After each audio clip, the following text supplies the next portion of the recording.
and I'm not so big into labels. And so like, to me, what I was considering the star seeds when people start calling people star seeds, it's like those that are volunteers and they know they're here from wherever they are very specific. And me, yeah, I've had lives, I've had lots of regressions, and I know, and just even just seeing things spontaneously, I know I'm simultaneously on a ship, and I know that I have lives on other planets. I know on other dimensions, and that's what they're like. And what part of this did not? It's not a I star look at seed. those as Yeah. other lives. I don't look at them as, oh, this is this. See, so there's more out there. But when she was like, I knew that I had a mission. See, and that changed a while back. I knew when I first started working with my mother. At first, it was like the agreement. I could tell there was a contract there. We had something we were doing together. That was very clear. And then somewhere after several years, it shifted and became a mission feel. And that's how it still feels. It's like, this is a mission. And then that's where Elizabeth April was the moderator. And she was like, that's one of the key, whatever you want to call, signs of a star seed is you have a mission.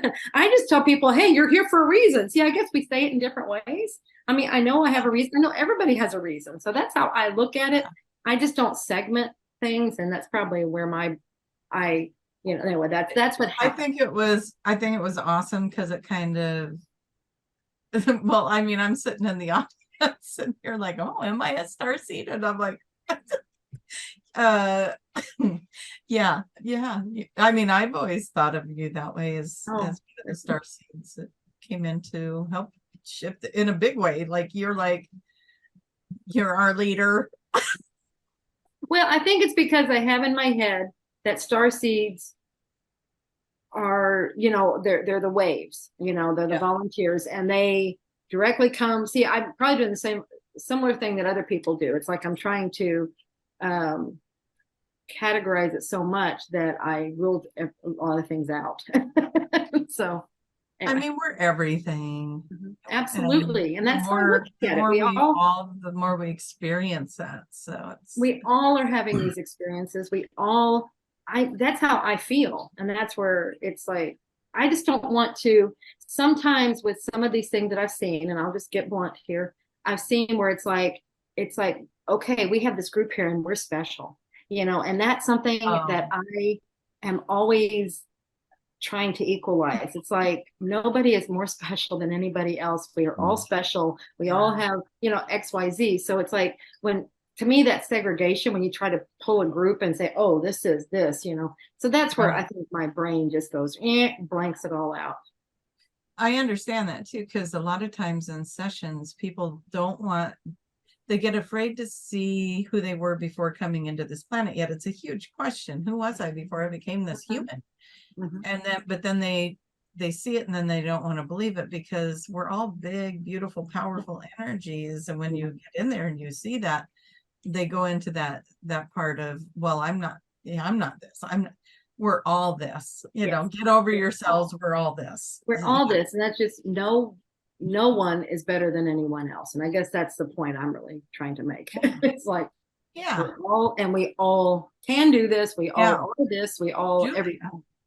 Can you be our leader? As I was teasing earlier, could you be in a leadership position and still be no bigger, lesser than the next? But this is the role you're holding.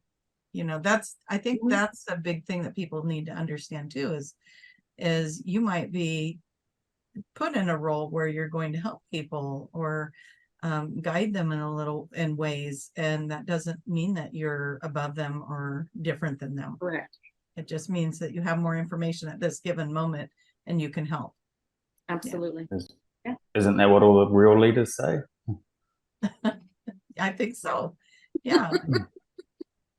You want to chime in on our leader, Julia, while I read questions?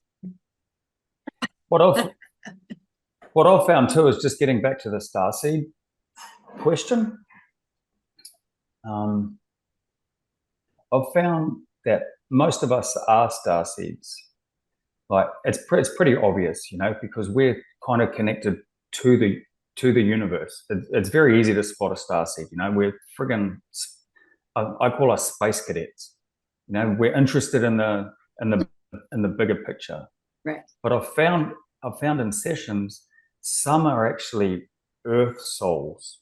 And I think what it is I think it's the earth soul popping out of the earth, having experience as a human being to help earth. And I think, and I can identify those ones too, because they're not really interested in the intergalactic stuff, but they love the earth. Mm-hmm. And what I've found is after their earth experience as a human, they actually go back inside the earth. They don't go back out. And I've found that more and more, and it's really interesting. That's why I like doing these sessions, because you kind of learn those kinds of things, yeah. Whereas I find the space cadets like us, we're here to help, and then once our mission's done, we're back out.